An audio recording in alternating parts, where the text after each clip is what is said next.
up, y'all? It's your girl Araneae Store checking in. I am your Cosmic Rootwork astrologer specializing in Mars activations as well as North Node and South Node consultations. If you're your first time checking in, welcome to my humble abode. You know what I'm saying? You can check me out on all social media at Araneae Storm. You can also book a reading, all that good shit at araneastorm.wix.com/info. You feel me? Check me out. We're gonna be talking about this Mercury Retrograde, a little bit about Libra season, this Libra new moon that we have coming up on October 6th. And there's all this air energy that we have in the air this particular month. We have Jupiter,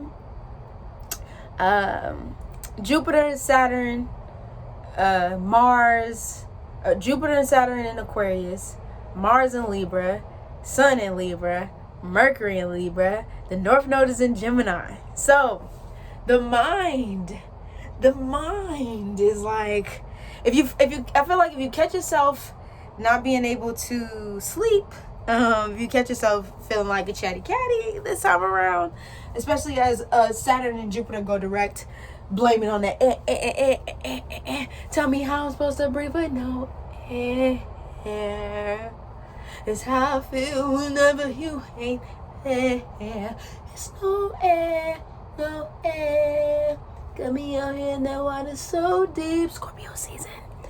Alright, so let's talk about it. Let's talk about Mercury retrograde and beyond as it goes into retrograde as I speak. I think today is the 27th, right? What Libra season is going to be about.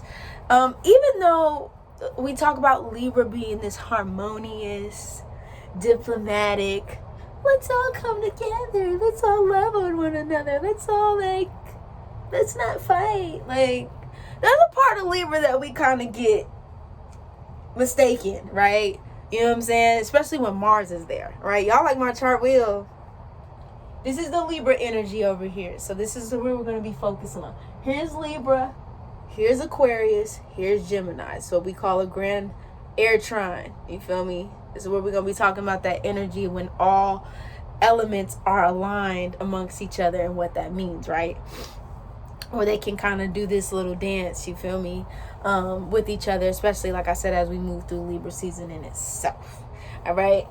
Venus is also in Scorpio right now, so we'll be touching a little bit on that, and how it will be squaring over to this energy over here in Aquarius, right? Because when we have two fixed energies in different modalities, so we have water, air, but they're both fixed energies. Scorpio, Aquarius fixed. They can square off to each other. So, boom, right over here. That 8th house over to that 11th house of Aquarius, right? So we'll talk about that, but I really want to focus on this air energy, and then just Mars being in Libra, right? Mars doesn't necessarily care for Libra, okay? Because its natural state is either Scorpio or its opposite, which is Aries, which is about the self, which is talking about ownership, what I like to call the soul survivor, you know what I'm saying? Miss Independent, you know what I'm saying? Libra's more so like, well, what do you think about it, babe? What do you know what I'm saying? But when we have Mars there, it's kind of like pressuring Libra to make decisions, to make moves. And that's not to say that Libra's when we talk about passive aggression, Libra kind of likes to have somebody to kind of bounce things off of before it moves, versus Aries is like, this is what I'm doing, this is how I'm doing it, this is how I want to get the shit done. You feel me? Libra's more like, well, what do y'all think about it? Do you think I should wear this out? Or, you know what I'm saying? So when it has Mars pushing it, it can get kind of irritating. It's kind of like, okay, I'm gonna need you to make a decision. And Libra's like, but I have so many options, so why are you pushing me? You're doing too much, right? When you talk about the energy of Libra, not only do we talk about diplomacy, when we talk about bringing two things in one, unification, we can also talk here about mediation. We can also talk about litigation, okay, which currently is happening in my own life right now, with I mean, not directly to me, but kind of like indirectly towards me. So legal stuff, anything that can happen with like taxes, partnerships, intimate relationships, how you are with people and in your day-to-day back and forth, even if they're not in your direct intimate space, this is how you can be. So Libra can kind of be a little irritable here, right? Libra can kind of be like, you know, like, you're doing too much, you're pushing me, you feel me, like pushing me to do things that I don't necessarily want to do. And then with the retrograde here, when it comes to the way that we're communicating towards each other, like we talk about with the retrograde planets, it becomes a little slowed. It's not as direct, even though Mercury and Libra is not necessarily direct.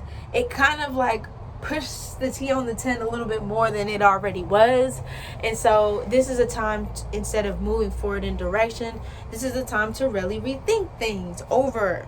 What kind of partnerships that you're getting into. If you're in a romantic relationship, this is the type of energy where you're like, okay, is this what I really want to do moving forward? And you don't have to make a decision in this period, but it's really about looking at like, is this something that I really want to do? Is this something that I really want to like move forward with? Or do I just want to like take things a step back and maybe be single for a while? And then and for those of y'all that's watching this in a relationship, when I say this shit, this is not me telling you what to do in your own personal relationship. You only know how the shit moves. You only know how that shit goes. So I'm not over here trying to tell you how you need to be, move through all that good shit. You feel me? Like, at the end of the day, you got to kind of choose that's how you want to rock. You know what I'm saying? But there could be things that come up.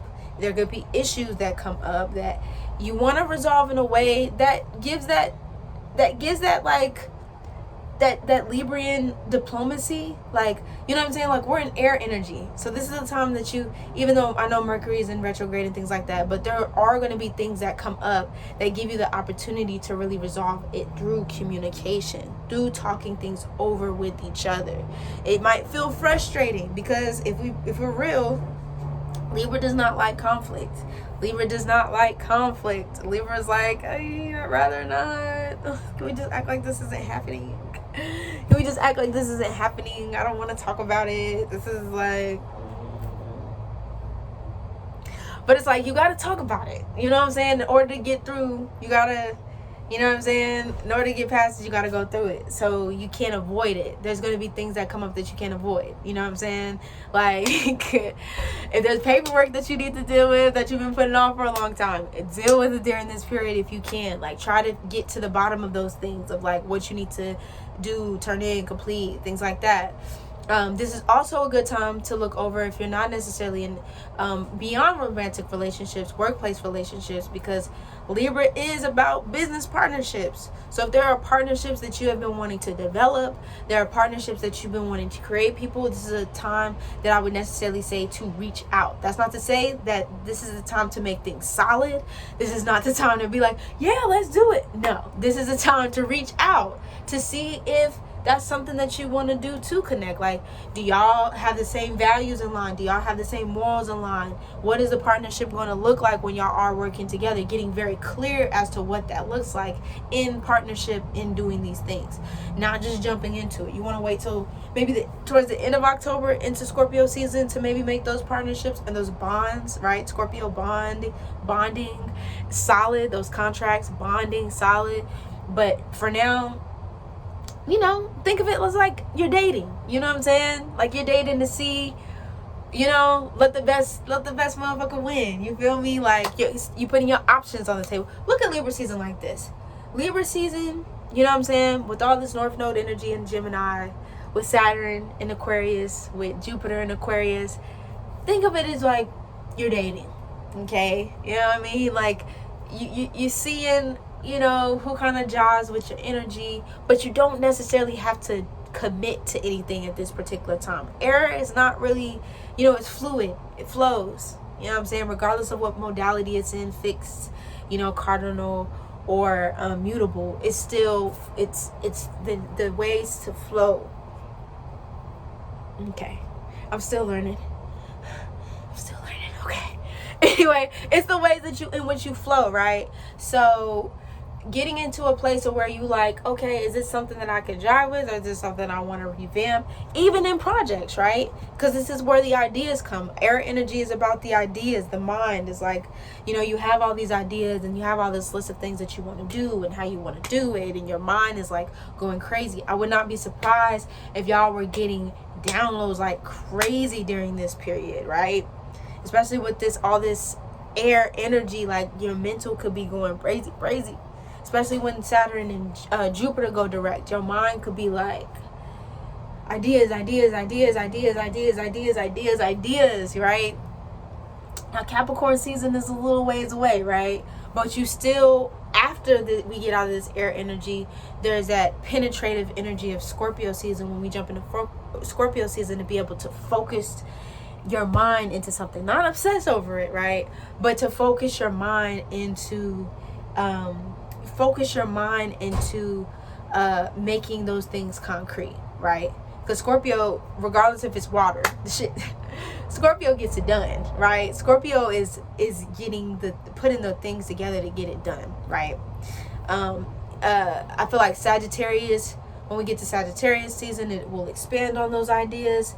And then I feel like when we get to Capricorn, it really grounds those ideas as concrete, where you just like, okay, this is the direction that I want to go. This is how I kind of want to move forward. And if you get there before, you know, it definitely depends on your birth chart. You get there before. I'm just talking about the energies that you can work with throughout the seasons. You know what I'm saying? But by the time you get to that Capricorn energy, it kind of hones those energies in and it grounds those things together, right? So yeah, honestly, during this season, if it would, like I'm talking about, like I'm giving myself an interview.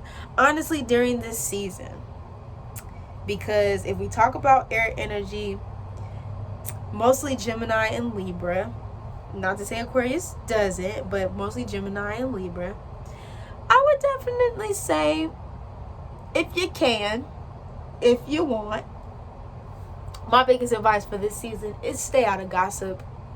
Stay out of somebody else's business.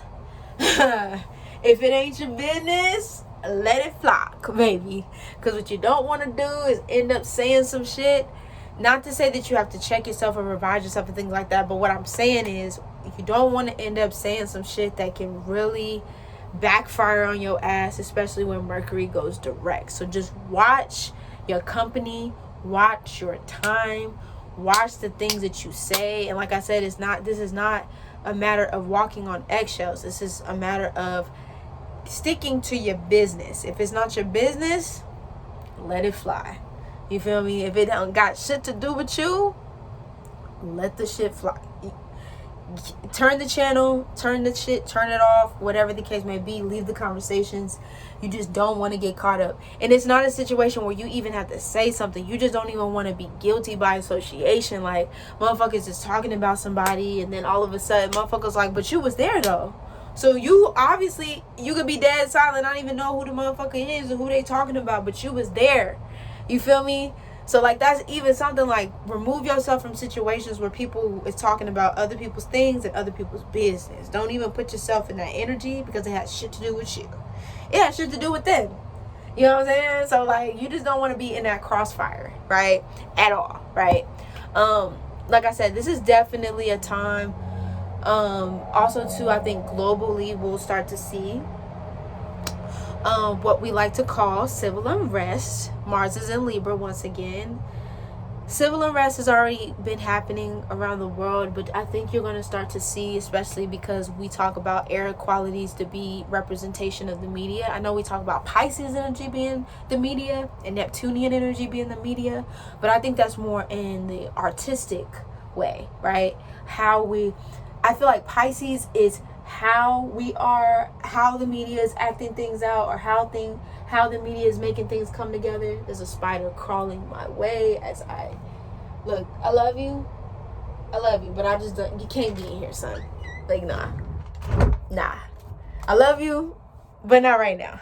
Like, you know, it was like, oh, black spider. Leave me alone. Okay. Oh, I also want to say this.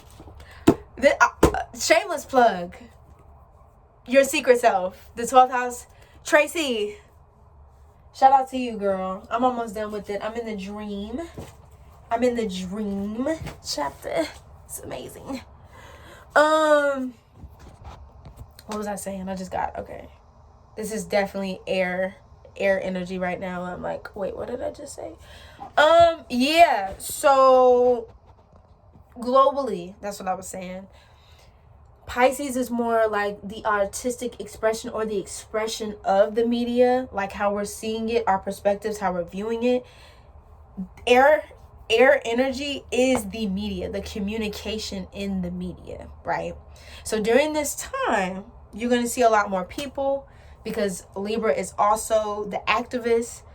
So you'll probably see a lot more things on the media from people talking against the system, revolting against the system, especially as Saturn and Jupiter go direct. So there'll just be this back and forth toss between the people.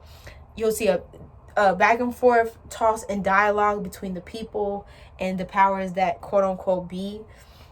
And just you'll start to see this shift, you know what I'm saying? You'll start to see like this global shift of people starting to talk about groups, associations, organizations, how we can come together, how we can learn for each other. For example, I listen.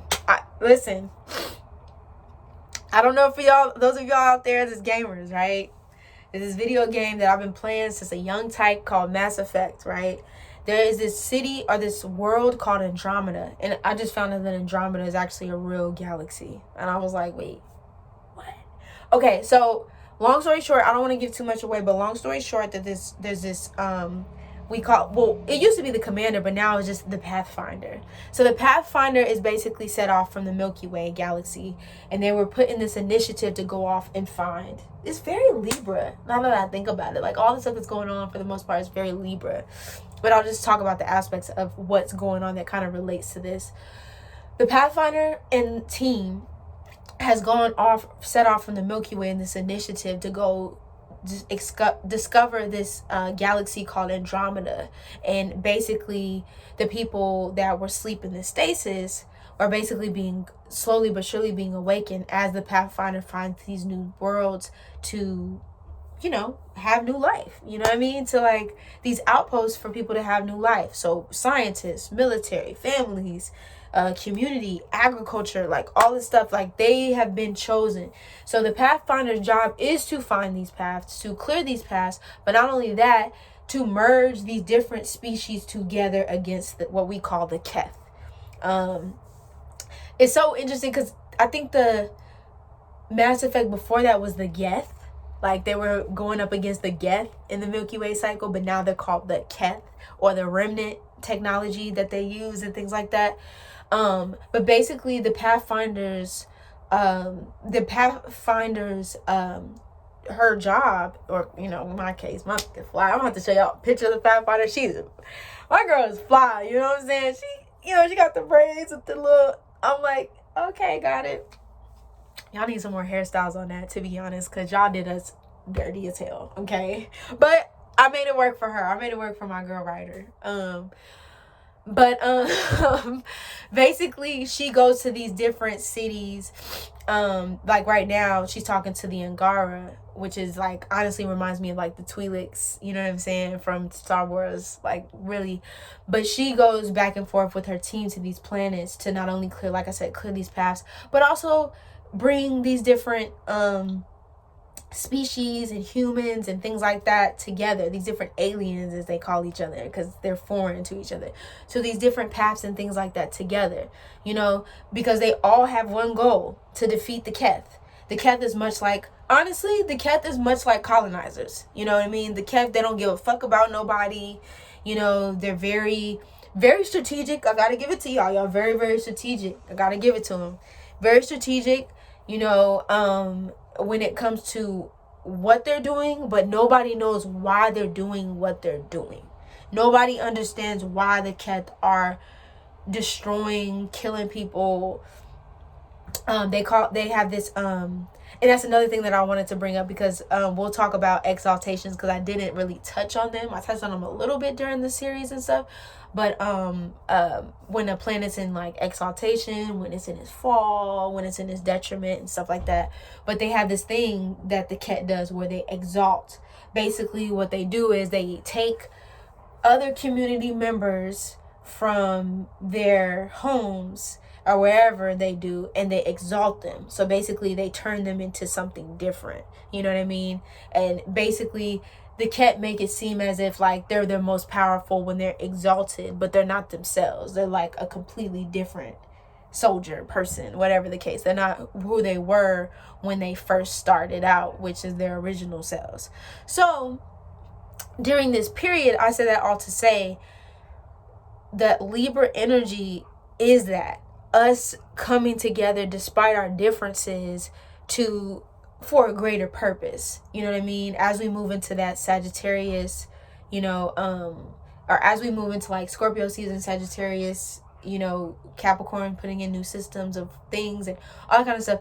That's honestly what I got from it. You know what I mean? We all have this one goal. We all have this one purpose, even if we don't understand it, to progress the world forward, right? So for example, I mean, it might not be what you feel, but honestly, if we really look at the grand scope of all these things of divide, or what we call divide and conquer, which I feel like will be a major topic, you know what I mean? Because the Libra balance of the scales is this quote unquote balance of power, right? We talk about damn, I just lost my train of thought. What was I saying? I just lost my train of thought, y'all. Hold on, let me pick it up. This is gonna happen to me a lot during this season. I'm Mars and Gemini, so it's like, what was I saying? Yeah, so basically there it is, picking it back up. Despite each other's, okay, so in this world, right, there's this idea of divide and conquer, right? And so what ends up happening is there's little things that the media puts forth to separate us, right? And this is all types of forms of media, right? So from our stereotypes, you know, I've been talking about this on other videos, I think, like mask on, mask off, non-vax, vax, black, white, you know what I'm saying? Brown skin versus dark skin, like all these things that I'm just saying, all the things that I've been hearing as of late, or light skin versus dark skin. We've been talking about redlining and stuff like that. Lower class, upper class, middle class, the class act. All these devices, rich, poor, like all these devices that keep us separated as a community and keep us separated as a society. But the real tea of it all is, the real fucking tea of this all is the sheer fucking fact that there are people in place, because we're not going to even give y'all the power, because power to me does not come from fear of the people. That's not real power, is when you put people in fear to emotionally and physically manipulate the people. No, that's not real power.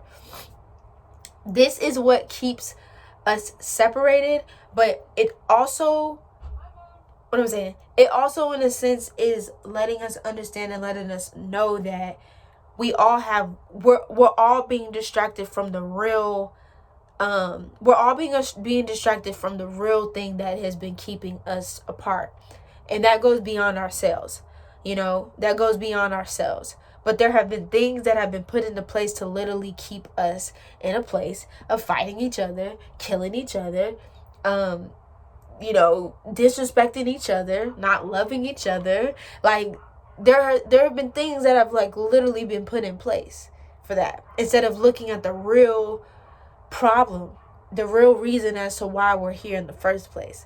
You know, there are things right now, and we're talking about liberties. This is Libra season. Our laws, our liberties are slowly being taken away. Our liberties, the things that the things are our rights, right? Because this is the justice system as well. When we talk about Libra season, there are things that are literally being taken away right under our noses. You know what I mean? And the slower you do it, the easier it is to manipulate people. If we all just got these things taken at once, it would be, people would die, or not people would die, people would be either killing themselves because it was so quick, and people are still, you know what I'm saying? Sorry that that's a trigger to y'all, but it's real. It's what's going on. Or people would revolt against the system because they would realize that all this stuff is being taken away. So when you slowly start to take people's liberties away, it's easy to manipulate them, because you get to a point where you finally look around and you were like, wait a minute. Wait the fuck a minute. Everything is gone. Everything is taken away from me. I don't have anything else. It's gone. Right? So I think what I'm trying to really say is, like, let's try to use this energy to mobilize. Let's use this energy to really get a better sense of each other collectively. You know, really get a better sense of ourselves too. You know what I mean? I know this Libra season, when we talk about others and other people and things like that, but I think we want to talk about it in the sense of, like, I don't know why I'm picking up, but soul tribe is coming up to me. Like, getting with people who really align with what your purpose and what your mission is. Like, why are you here? That's one thing I want y'all to ask yourselves is, why am I here? You know? And that's not to pull you into anything, but I think, and one thing that I've had on my mind today, I was listening, I don't know if y'all know, his name is Larry June, and there's a song called A Million Ain't Enough, you know, and he talks about living in San Francisco and, like, how his, you know what I'm saying, like, it's really expensive to live in San Francisco, right? And so he realized, living wise, you know, $1 million just wasn't enough for his lifestyle that he was living and stuff like that. And I'm not bringing it to this or nothing like that, but I think beyond that, beyond, like, the song, beyond that, I think it's really understanding that, like, also you can have all the money in the world, but if you don't have a purpose, if you don't have a real purpose as to why you're here, if you don't understand, like, why you're here, that money's not gonna mean shit. You know what? Let me give y'all a better example. So I watched this movie called, or this series called 9 Strangers. If y'all have the opportunity on Hulu, if y'all have the opportunity to watch that shit, it's amazing. 10 stars. Like, for real. It is really an incredible series to watch. And then there was this couple, I'm not gonna give it away, but there was this couple on there who, the dude, he won $22 million in the lottery. And you would think somebody who won $22 million in the lottery would be, like, gun-ho, like, yeah, you know what I'm saying, this, that, yeah, he had the Lamborghini and stuff, but you could tell, like, even at the beginning of the show, that something was just missing. Like, there was something, you know what I mean? And then, so as you get deeper further into the story, you realize that before he even had this money, he had purpose, you know? Even though, you know, he ran his food truck, and in his life, he described it as, like, him being able to provide a meal, you know, to somebody every day, and then also being able to experience getting to know people, cool people, weird people, like he described it, in different people's stories and stuff. That really is what gave him a sense of purpose. You know, that wasn't his only purpose, and you'll see as you watch the show, if you do want to watch the show, but that gave him a sense of purpose in the world. When he got the 22 mil, it's kind of like he just stopped living life. And I'm not to say I'm not trying to push y'all away from the money, because money is a tool, you know, so I'm not going to disrespect the money like that, or the exchange and whatever we call it.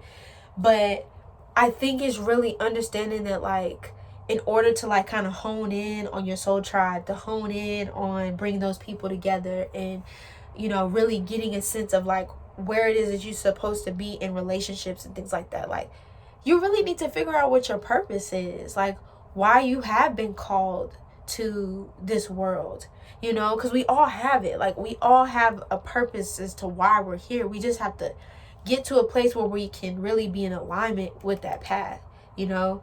And so I'm gonna leave it at that. I've been kind of rambling now, and I'm like, oh yeah, this thing. I'll go all day. But even though it can kind of seem like a rocky season, I think that a lot of it, even though, you know, Libra can be a very mixy kind of energy, I think this is more very mixy with the self, and mixy with people, like I said, that really align with whatever path and journey that you're going on. So making connections with people that, you know what I'm saying? And not connections like, I'm not talking about like, oh, I need to connect. No, really making genuine, honest connections with people that really, truly align with the mission that you've been sent here to do. I feel like when we move into Scorpio season, we'll get deeper into what that mission is. Sagittarius will really expand on that mission. And then Capricorn, when we get into that Capricorn phase, it will really ground that mission. But for right now, really ask yourself, like, why am I here? You know why I'm here. Why am I here? You know, and really moving that. You know what I mean? So I'm going to leave it at that. You feel me? Happy Libra season to all my Libras out there. You know what I'm saying? Yeah.